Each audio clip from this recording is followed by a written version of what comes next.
Yes guys, welcome back to the Fantasy Football Fix YouTube channel. My name is FPL Nacho and I'm delighted to be back bringing you FPL content off the back of what would say a fantastic World Cup. That final was ridiculous. I think that's confirmed Messi as the GOAT. But look, we are back to discuss all things FPL, and in this video I'm going to be revealing those 4 players that I think are essential for your Game Week 17 teams. As of course, we are currently in unlimited transfers, so we can be as flexible as we want with the players that we are selecting. But firstly, guys, if you are new around here, make sure you do hit that subscribe button. It'd be fantastic to get on board with our adventure this season. And of course, if you're already subscribed, make sure you hit that notification bell so you get alerted to all of our videos across the course of this season. So without further ado, guys, let's look at the first player ahead of Game Week 17.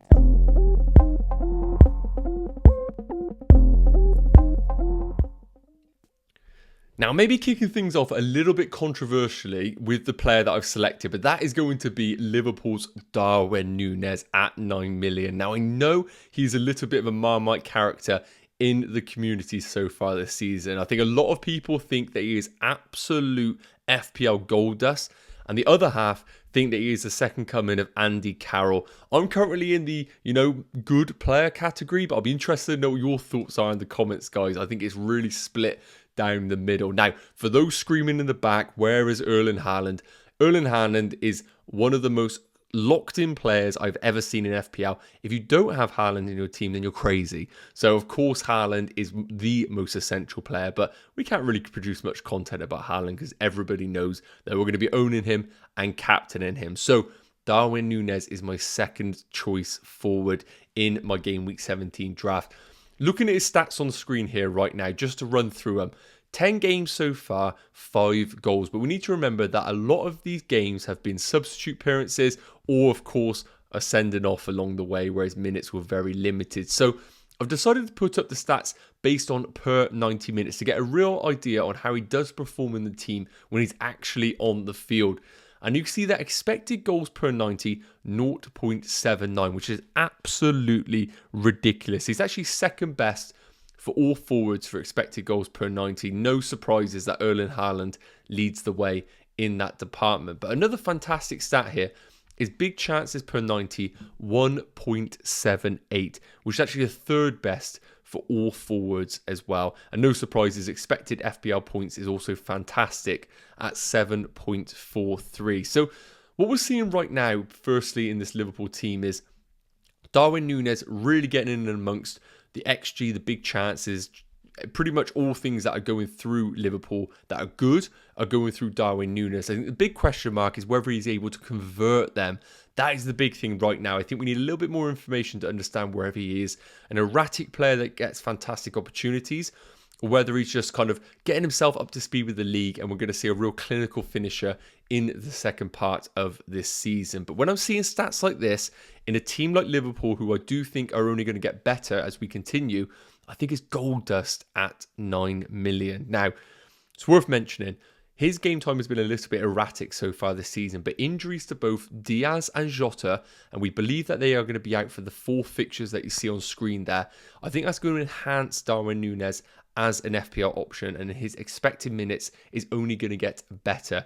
Yes, we have got Bobby Firmino waiting in the wings, but I'll be very surprised if Darwin Núñez doesn't get a majority of the minutes over this period. And based on that, at 9 million, I think him as a forward is a brilliant pick. Now, of course, there are double game weeks that have been announced in Game Weeks 19 and Game Weeks 20, and you can see there Liverpool do not have them. And some may say, with the away fixtures that they have with Villa, Brentford and Brighton, they are going to be quite tricky fixtures for Darwin Núñez to pick up some decent returns. But what I'm seeing with Darwin Núñez, and I think with Liverpool hopefully improving, this is a fantastic option for our Game Week 17 teams. I really think he should be a consideration for yours, and if not an essential pick. But let me know your thoughts in the comments, guys.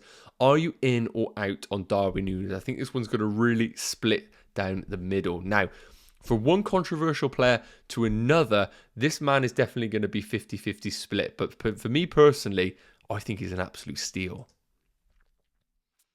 Now, that man is going to be Chelsea's Reece James. I'm not using my Chelsea bias here, guys, I promise. I really do think that Reece James is one of the best picks going into game week 17. Now, before we talk about him any further, I want to put a caveat on him.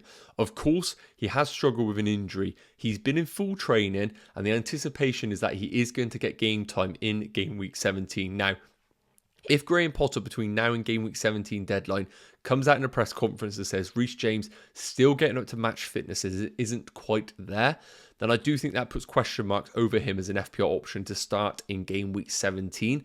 And based on that, I think we are going to be very influenced on what Graham Potter says. But if we do get an inclination that Reece James is ready to go for that Bournemouth game at home at 5.8 million, I think this is one of the best defenders, value defenders to own from game week 17 onwards. You can see Chelsea's fixtures there. They are top of the fixture list for the next 6 fixtures. And importantly, over the next 4, they have a double game week in game week 19. And I know Man City are in there at home, but then Fulham away, followed by Palace at home. And they're also playing Bournemouth and Nottingham Forest, so some of the lowest scoring teams in the league. Now, again, with someone like Reece James, we are of course buying in for that attacking potential. XA per 90, 0.24. You can also see their bonus per 90 at 0.81, which is the 4th best of all defenders. And I really do think when we are looking at defenders, what separates them from good FPL defenders and amazing ones is that bonus potential. We've seen it with Trippier over the course of the season so far. If Newcastle keep a clean sheet, whereas other defenders will get 6 points, Trippier gets 7, 8 or 9 because he is always in on the bonuses. And the same applies to Reece James here. But one caveat in here with Reece James is I think the attacking potential is even more than the likes of Trippier. And we know that with historical data with Reece James, that if he does operate as a wing back or even a traditional fullback, I think there is going to be potential here for some monster returns over the next 4 game weeks. Now, it's worth noting that Chelsea as a whole have only kept 4 clean sheets so far this season, but with the return of Fofana, with the return of some players like Chilwell later down the line, I do think we're going to see a bit more of a better, more structured Chelsea or Graham Potter having about a month to integrate his tactics into quite a core team that was left behind after the World Cup. And I'm anticipating a good run for Chelsea over this period, and Reece James being at the heartbeat of this. But let me know your thoughts in the comments, guys. Very interested to see what direction people go with Reece James. But I think if you're sat at a rank right now, about $500,000, million, 2 million, and you want that slight punt that other managers might not go with, I think this man is the ultimate explosive asset. But let me know your thoughts in the comments, guys. Right. From one defender to a forward that I think is absolutely essential, let's get on with the third player ahead of game week 17. Now that man is going to be Fulham's Mitrovic, an ever-present so far this season for a lot of managers, and rightly so. 6.8 million right now. He's seen some price rises over the course of the season, and with 12 games and 9 goals over that period. And it's worth noting he has had quite a few niggles and slight injury risks where Fulham have just played him because they have no other alternative apart from Vinicius sorry. So realistically, they've only had Mitrovic available to them. But again, the underlying stats for a player that is playing in a newly promoted team is ridiculous. XG per 90, 0.69, which is the 5th best of all forwards. And we need to remember he's only 6.8 million. Shots per 90, 4.95, 2nd best of all forwards. And expected FPL points per 90, 5.91. Really, really solid underlying stats for someone of Mitrovic's price range. And it's important as well, whereas Darwin Núñez is mainly dependent on open play returns, Mitrovic has the penalties under his possession, which is another string to his bow, which really, really helps when we are trying to differentiate forwards at this price range. Now, just to kind of read off some forwards at this range, Tony at 7.2, Wilson at 7.4, Watkins at 7.1. Then we got the Martials and Che Adamses who are quite similar price ranges. I still think Mitrovic is the best of the bunch. I think you could make an argument for Wilson and Tony, but then you're asking yourself, do you pay 0.4, 0.5, 0.6 million more than someone like Mitrovic who's going to play every game in an attacking Fulham side who are completely designed to get the ball to Mitrovic? And you can see with the projected points over the next 4 fixtures, 18.2 is one of the best for forwards of his price range. And importantly, a double game week in game week 19. Leicester away and Chelsea at home. And I think it were home games for Fulham at Craven Cottage. I think they fancy themselves against anybody. And Mitrovic in particular is someone that I really think if they are going to get any sort of joy against the likes of Chelsea or Southampton, Mitrovic is going to be in and amongst those points. Now, to kick off the game in game week 17, they have an away fixture against Crystal Palace. But importantly, one of the best performers so far this season in Mark Guy is suspended with 5 yellow cards, which means Mitrovic may be peeling off to the likes of Joel Ward or Tompkins, which I think only enhances Mitrovic as an option. So with all these things considered, guys, I really think Mitrovic is an obvious choice to go alongside Erling Haaland and maybe Darwin Núñez if you don't want to go all the way up to someone like Harry Kane. And I really think that front three is a brilliant starter point for you to go into this game week 17 set of fixtures. But again, guys, let me know in the comments what are your thoughts on Mitrovic going into game week 17. So last up, guys, it wouldn't be a video without a Man United player, and I think this one is the pick of the bunch. Now, that man is going to be Marcus Rashford, coming off the back of a really personal, successful World Cup. A really successful personal World Cup, it should say that. Really, really strong in his England performances in the time that he was allowed. And one would argue he should have had even more game time than what he did have. But, you know, Southgate knows best. 6.7 million. I think the general consensus in the FPL community is if there is a player that has that unbelievable FPL ceiling, Marcus Rashford isn't far away from the #1 spot. And I would put someone like Reece James also in that category. We know that this is a player that is playing in a top team, even though Man United have been so inconsistent over the last few years. I think under Erik ten Hag, we're starting to see a team going out with his sort of philosophy and blueprint. And I think what we will see after the departure of Ronaldo is Martial playing as the #9, Rashford off the left and Antony off the right. Sancho still doing individual training and fitness, which suggests to me that he's still struggling to break into that starting 11. And with the form that Rashford's had so far this season, I think he is still going to be that #1 man on that left-hand side of the front three.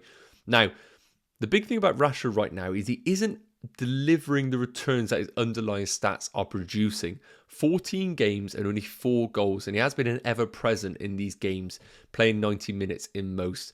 XG per 90, 0.4, which is decent returns when we need to remember he is so underpriced at 6.7 million. Big chances per 90. This is the big one for me. 0.8 per 90. So really, really solid viewing here for somebody at this price range. And expected FPL points over the next 4 fixtures is 16. Now, they don't have a double game week, whereas the likes of Man City, Chelsea do. But with Nottingham Forest, Wolves and Bournemouth, I really think this is an opportunity for Man United to hit the ground running and someone like Marcus Rashford to really kick on from a fantastic World Cup that he did have.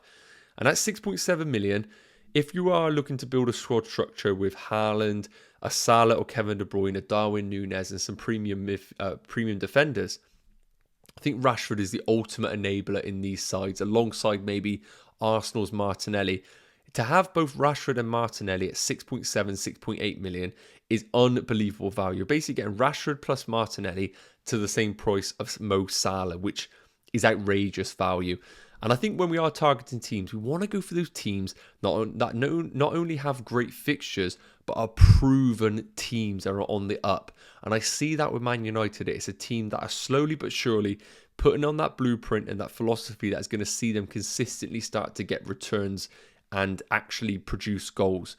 I think Rashford is going to be at the heartbeat of this over the next 3 fixtures in particular. But guys, let me know your thoughts in the comments on Rashford. I've seen him in a lot of drafts and he has currently been in every single one of my personal drafts, but let me know in the comments. So guys, that is going to wrap up today's video. It's fantastic to be back producing FPL content, and we are going to be producing it every day going up into game week 17 and beyond. So first and foremost, if you are new around here, you've got to hit that subscribe button, guys, and get on board. And secondly, a massive thank you for tuning into this video. It's great to be back. Great to have you guys on board again.